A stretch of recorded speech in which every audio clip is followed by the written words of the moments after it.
Picture this, a peaceful Sunday morning, a cup of coffee in hand and the sun just showing its face above the hills.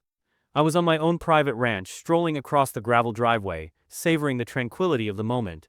But then, Karen yells across the fence, "I'm calling the cops! You're in violation of HOA rules." Her voice was piercing, harsh, shrieking through the morning silence like nails on a blackboard. And that, folks, is how my tranquil Sunday turned harsh. But here's the catch, you won't believe what happened next. When I turned around to confront her, I could see the flashing lights of a police cruiser drive up to my gate. Now, everyone else would freak, but not me. I simply smiled. I had nothing to hide after all. Karen, on the other hand, looked like she'd cracked a big crime herself as she stood defiantly beside Officer Michaels. "He's violating the HOA regulations," she vented, gesturing toward the work being done on my land. "There are fences, men, equipment. He didn't ask me first." The officer, serious and not nervous, turned to me and asked if the land belonged to me. I pulled out my papers, demonstrating to him that I was not subject to any HOA. Karen laughed, certain I was lying, but when Officer Michaels asked her if she realized she had just trespassed on private property, her face fell. "What?" "No, I was just pointing out the issue," she stuttered. "Ma'am," Officer Michaels told her, "this is private property. You're trespassing, and if the owner does choose to charge you, it's his prerogative." And with that, Karen stormed off, threatening as she went, "You'll hear from my lawyer." But this was far from over. No, not by a long shot. Let me roll back a ways to tell you how all this started. I'm Travis Coleman, 42, a rancher who used to be an engineer in the military. After serving for years, I desired quiet, land, animals, and reprieve from the tumult of urban life. So I purchased 120 acres outside a small Colorado town. The highlight? No HOA. But my neighbor, Karen Whitmore, a devotee of HOAs and self-titled Queen of Rules, had other ideas. At first it was little things. Complaints about noise, fences, and building. But when I began constructing a small pond on my land, Karen came knocking uninvited, demanding I provide forms to the HOA. I let her know this was private property, and she wasn't the boss. That didn't go over well with her. She took pictures, threatened me, and even began sending me impersonation HOA letters. But it didn't end there. The other day, my ranch hand, Miguel, was approached by a man who said he was an HOA inspector, snapping pictures of his truck and tagging along behind him. That's when I realized Karen had ratcheted things up. I put up security cameras to monitor her behavior, and sure enough, I taped her attempting to take down a phony stop work sign that she had posted on my property. But the bigger shock came when Karen called the police on me for constructing a structure without permits. Officer Michaels arrived, and after I produced my papers, he immediately understood the situation. Karen, though, had intruded upon my property to present him with the problem. She was warned off, but I knew this wasn't finished yet. The next morning, I awoke to the rumble of machinery close to my fence. Karen had hired a contractor and was attempting to construct a boundary wall on my land. Karen had forged my signature in a document, and the contractor, simply doing his work, was preparing to lay concrete. I was angry. I accused the contractor, and that's when Karen made her grand entry. With a self-satisfied grin, she asserted, "We're on schedule, Travis." But the reality was the report was fake and this whole construction was unlawful. When I threatened to call the sheriff, Karen didn't bat an eyelid. She simply couldn't bear the thought of someone living without her dear HOA regulations. But this wasn't about boundaries or walls, it was about power. Karen didn't like the thought of someone around the corner living without the constraints of her HOA kingdom. And the worst part? She wasn't apologizing. I gathered all the proof, the forged permits, the video shot of her trespassing, and the phony stop work sign, and called the sheriff. But in waiting for the deputy, something else occurred that turned my stomach around. My ranch hand, Miguel, ran up. "Boss, you have to see this," he told me and took me down toward the tree line. There, in red spray paint, were imaginary lines defining a boundary on my property. It was apparent, Karen was not going to stop until she had her way. And this is where you step in. What would you do if you were me? How far would you go to defend your land? Share your thoughts below and don't forget to like and subscribe for more updates on this wild situation. Trust me, it's not over yet. It was after midnight when I heard the noise of movement on the outside. My phone rang, yet another motion notification from my security. Cameras. I brought up the video and stopped cold. There in the middle of the night, a black-clad figure, flashlight under arm, was measuring along my property line with a measuring wheel. When they got to the end of my fence, I could see them snipping the wire. I took my keys, called 911, and sprinted outside. As I pulled toward the location, headlights slicing through the night, I saw the figure running toward the trees, tools flailing from their arms. I screamed at them to turn around, but they vanished into the woods, leaving me a torn fence and a toolbox. Inside, I discovered a measuring wheel and a notebook. The name in the cover? Karen Whitmore. I glared at it, looking down. It had nothing to do with rules or fences anymore. Karen was making her play in the shadows. And I had just caught her in the act.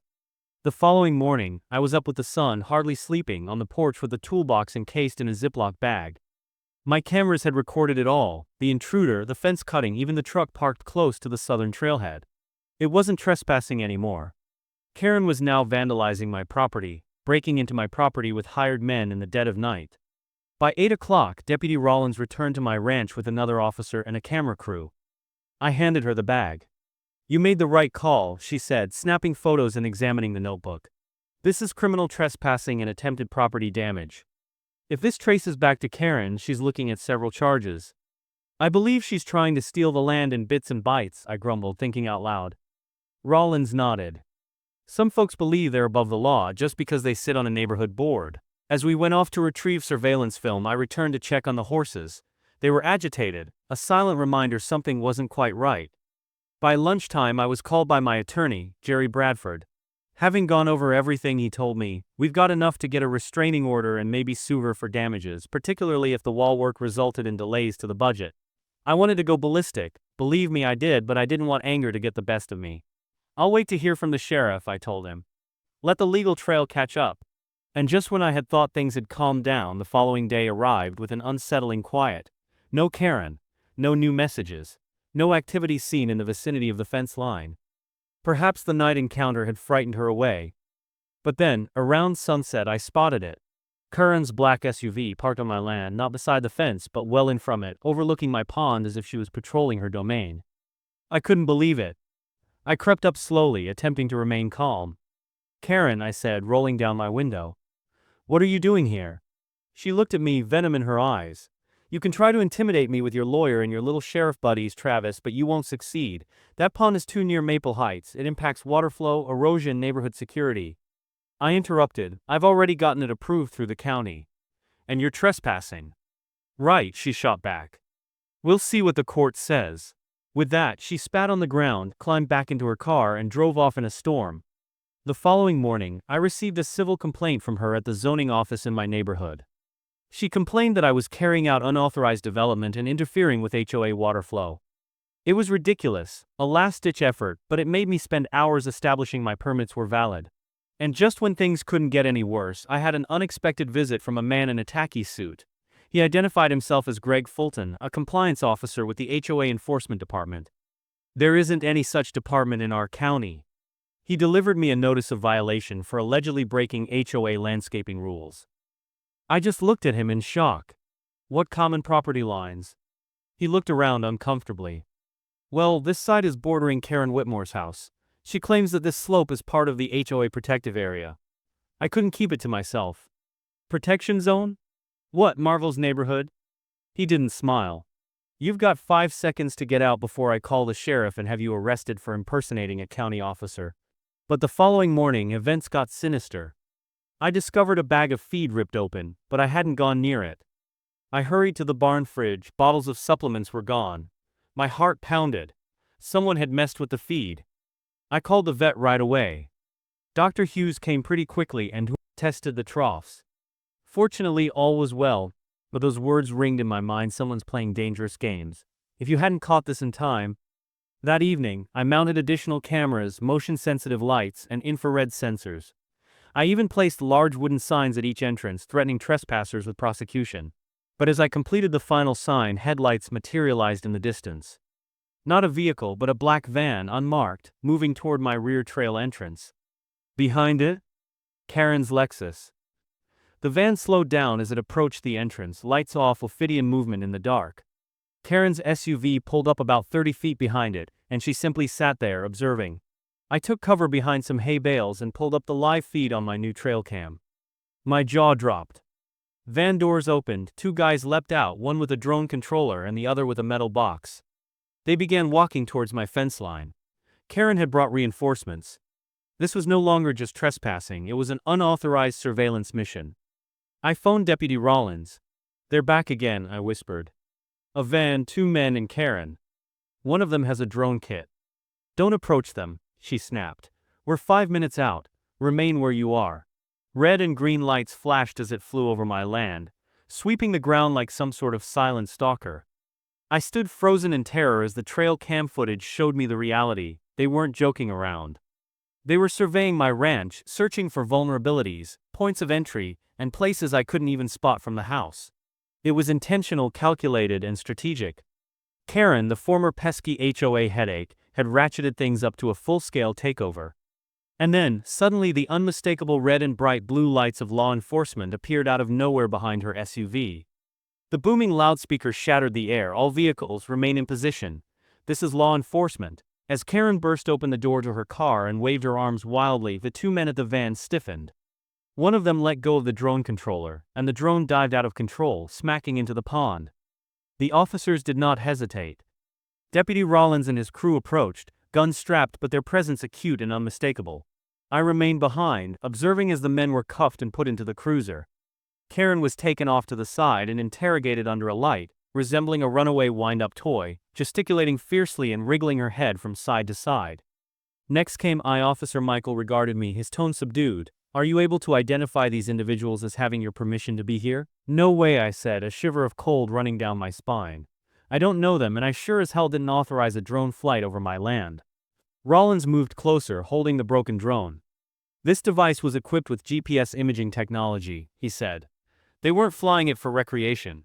They were surveying your property. Before I could even register what he'd said, Karen's panicked voice cut in. It was for a survey, she protested. The HOA requires new terrain information for the upcoming meeting. The ground is unstable and we were doing the community a service. Rollins slowly turned, his tone icy. Not only did you enter private property without permission, Karen, but you entered with unauthorized surveillance equipment. That's a federal crime in several states. Karen blinked in obvious shock. You can't be serious, she grumbled. I pay taxes. I'm on the board. That doesn't entitle you to grant permission for drones to be flown over property that you don't own, Rollins replied curtly. And it definitely does not entitle you to call in outside assistance. Karen was cited and led back to her SUV, while the men were held for questioning. What I subsequently discovered was chilling. One of them was a convicted corporate spy. The question that plagued me, how far would Karen go? The following days were abnormally silent. Too silent. I upgraded security around the ranch, installing motion alarms, cameras, and even infrared detectors along the trails. Miguel slept on site. Sarah resumed work with the horses again, although I saw she carried pepper spray in her pocket. The peace before the storm was unsettling. Then one day a man came to my front gate. Middle-aged, neat, blazer and leather briefcase. Mr. Coleman, he said, identifying himself as Stephen Brower, attorney for concerned residents of Maple Heights. We must speak off the record. Initially, I didn't know if I should shut the gate in his face or listen. He appeared sincere but agitated. He told me that more than half the HOA board had no concept of Karen's activities. The drone prank, the doctor documents, the bogus violations, they were clueless. It just so happened that Karen had paid for the mapping crew out of her own pocket, and maybe even fabricated obtaining a permit for the drone. We want to try and avoid litigation if we can. I wasn't prepared to make any decisions, but he left his card and asked me to give it some thought. I thought perhaps peace was finally at hand, but peace never lasts, does it? The very next morning, my south fence line vanished. It was torn down, posts ripped out of the ground, wires cut as clean as a whistle, and in the center of the rubble stood a shiny new wooden stake with a red ribbon wrapped around the top and a sign pinned to it, Maple Heights Phase 2 Expansion Future Community Garden Zone. Karen had made her play. She was stealing my property. Can you imagine? Let me know where you are watching from and tell me how would you handle a neighbor like Karen. I stood there frozen, looking at the stake, the words seared into my brain. This wasn't mere vandalism. It was an act of willful land theft. I called Deputy Rollins once more. This time her answer was weary, tight. We have to take this to the DA's office, she said. Karen's entered the realm of criminal property damage. That's when things moved quickly. The detectives showed up. All formalities were observed, cameras, evidence bags, GPS tracking. It was explicit. Karen had crossed a line. The sheriff's department made a temporary no-contact order, advising Karen to keep away from my property or get arrested. But I wasn't satisfied. This wasn't about property anymore. Karen wasn't just breaking rules. She was fighting a war and I wasn't about to let her win. That evening, I sat down with my attorney Jerry. We brought a civil action for damages, harassment, forgery, and destruction of property. But before the ink on the documents even had a chance to dry, things turned worse. The next morning, I awoke to a group of people near my southern property line. More than a dozen HOA members, some with clipboards, others with coffee, all staring at Karen in white, carrying a golden shovel. Whatever in the world? I looked on through the camera lens as Karen grinned and plunged the golden shovel into the soil, making a comment to the crowd. They applauded. Some snapped photos. And then she pushed the shovel into my property, breaking ground for her community garden. Sarah tagged along in the all-terrain vehicle, capturing it all on tape. But Karen didn't bat an eyelid. She grinned like I was a party guest. "Good morning, Travis," she said, totally calm. "We're just beginning early. Thought you might like to have a say." I was finished. "Each and every one of you is trespassing," I informed them, advancing. "You're on private land that has nothing to do with your HOA. One of the men in the group glanced about uncomfortably. "Wait, this is an HOA property?" Karen brushed him aside, dismissing the blindingly obvious. "Don't listen to him. We've got plans. Once we seal the expansion agreement, this zone is dual use." I stood my ground on the no-contact order. "You've said enough," I told him bluntly. "The sheriff is on his way. And if you don't want to get arrested along with her, I would advise you to leave my property now." Just in time, the strobing lights of two sheriff's cruisers materialized. The onlookers dispersed like pigeons. Karen was left standing by herself, still holding her golden shovel. The deputies walked up to her peacefully. "Karen Whitmore," said Deputy Rollins, "you're in violation of a temporary protection order and are being investigated for trespassing, damaging property, and unlawful assembly. You have to come with us." As she was hauled away in handcuffs, I figured it was all over. The insanity had finally stopped. But I was mistaken. 2 days later, I was served with a court summons. Karen was suing me for wrongful taking of the community expansion space and for $150,000 in damages. Her hold on reality was unraveling. She wasn't suing me for the property alone, she wanted money as well and a coerced pact for mutual cooperation. Now it was time to defend myself. I met with Jerry, and we sued and countersued for fraud, trespass, defamation, harassment, and emotional distress. We affixed a cease and desist order to stop Karen's slanderous flyers. We also petitioned for her removal from the HOA board for abuse of power. The day of the court hearing finally came, and Karen marched into court wearing a cream-colored pantsuit as if walking on the red carpet. But this wasn't about style. It was about reality. And we were about to bury her under it. The courtroom was charged with emotion as Karen stood confidently before the judge, asserting she had a right to construct on ground she did not own, land which county records stated categorically was outside her rights as an HOA member.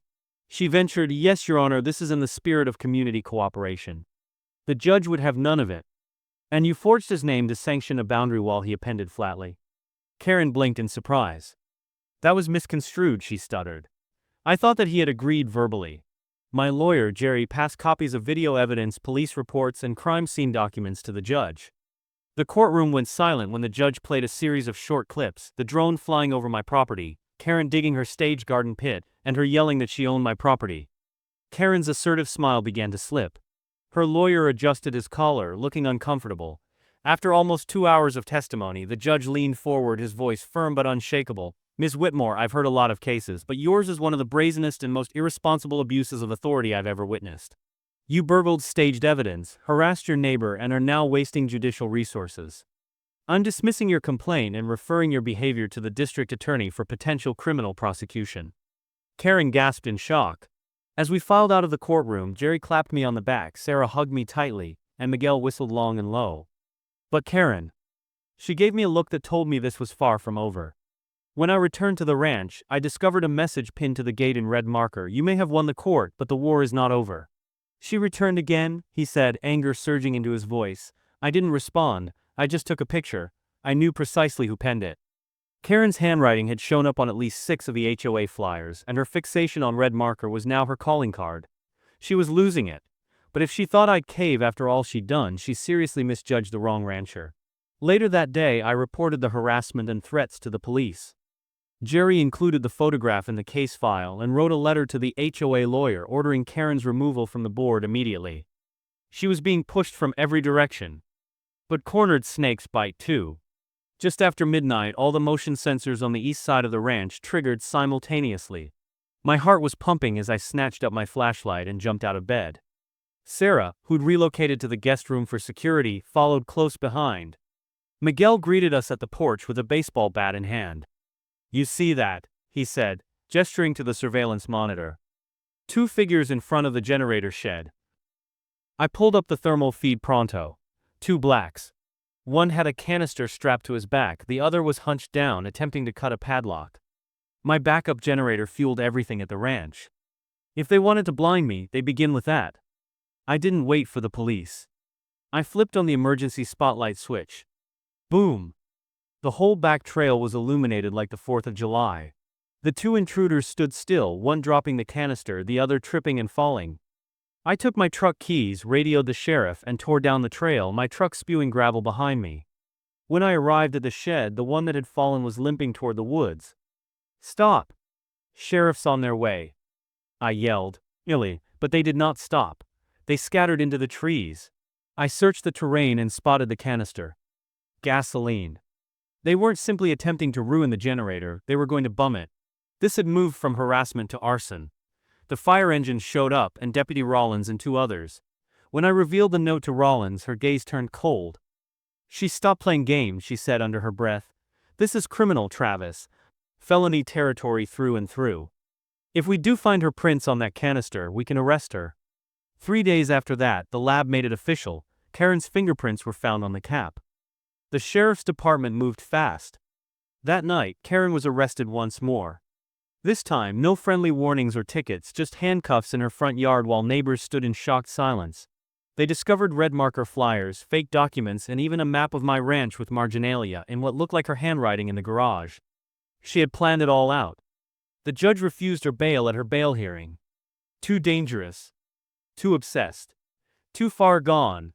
1 week after Karen was accepted, I got a letter from the Maple Heights HOA board. It was an official apology, with 6 members signing it. "We offer our most sincere apologies for the conduct of Miss Whitmore. We did not realize the scope of her actions and are cooperating fully with the law enforcement agencies. We hope to start restoring the relationship between your community and ours." I didn't smile. I didn't cheer. I just felt exhausted. Because individuals such as Karen don't concern themselves with community, they concern themselves with control, and when they lose that, they don't desist. They strike back harder. But ultimately, they fall on their own sword. Peace crept back to the ranch gradually. Sarah completed her visit and returned to school. Miguel remained, now with a faithful dog named Dusty ever present at his side. I repaired the south fence and installed reinforced locks on the gates. Then, one afternoon, weeks later, an older man from Maple Heights arrived in a golf cart. He waved hesitantly. "You mind if I help?" I looked at him for a moment, then nodded. We worked in silence, tightening the bolts. Sometimes rebuilding doesn't begin with forgiveness. It begins with showing up. That evening, for the first time in a while, I was sitting on my porch with a cup of coffee. No sirens. No yelling. No Karen. Just the rustle of wind through the trees and the distant whisper of freedom. How was the ultimate confrontation? Let me know where you're watching from and tell me, if you had a neighbor like Karen, what would you do? Thanks for hanging in there with the story. Make sure to follow for more crazy HOA stories.